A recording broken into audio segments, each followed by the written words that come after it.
லைஃப்பில் நான் எதுவுமே பிளான் பண்ணதே இல்லை. எல்லாமே சாமியோட அனுகிரகத்தினால தான் நடந்திருக்குது. நான் ரொம்ப சின்ன குழந்தையா இருக்கும்போது நான் எப்போவுமே ஒரு டிராயிங் செய்வேன். ஆஹ் என்னோட எப்போவுமே ஒரு ஆர்ட் புக், ஒரு டிராயிங் எடுத்தோம்னா மலைகள், அதுக்கு பின்னாடி ஒரு சூரியன் உதிக்கிற மாதிரி, நாலஞ்சு பறவைகள் பறக்கிற மாதிரி, ஒரு சின்ன ஓடு வீடு, அப்புறம் நிறைய தென்னை மரங்கள், இந்த பக்கம் கொஞ்சம் மரங்கள், ஒரு நல்ல ஒரு ஃபென்சிங் வச்சுட்டு நிறைய கோழி, அந்த ஆடு மாடு, அப்படிதான் என்னோட டிராயிங். இது ஒரு ஸ்டாண்டர்ட் டிராயிங்காக இருந்தது. நான் ஸ்கூல் போகும்போது second standard, third standard, fourth standard, ஒரு ஃபிஃப்த் ஸ்டாண்டர்ட் வரைக்கும் நான் எப்போவே டிராயிங் பண்ணால் ஒரு வில்லேஜ் சீன் அப்படி டிராயிங் பண்ணுவேன்.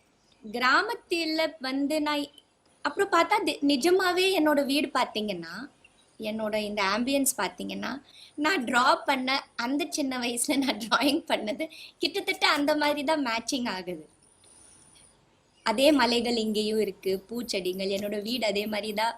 ஓடு போட்டது, ஃபென்சிங்கு, நிறைய தென்னை மரங்கள், நிறைய பூச்செடி, பக்கத்தில் ஆடு மாடு, இதெல்லாமே. ஸோ சின்ன வயசில் நான் ட்ராயிங் பண்ணது ஒரு வேளை அது ஒரு கனவாக இருந்திருக்கலாம்.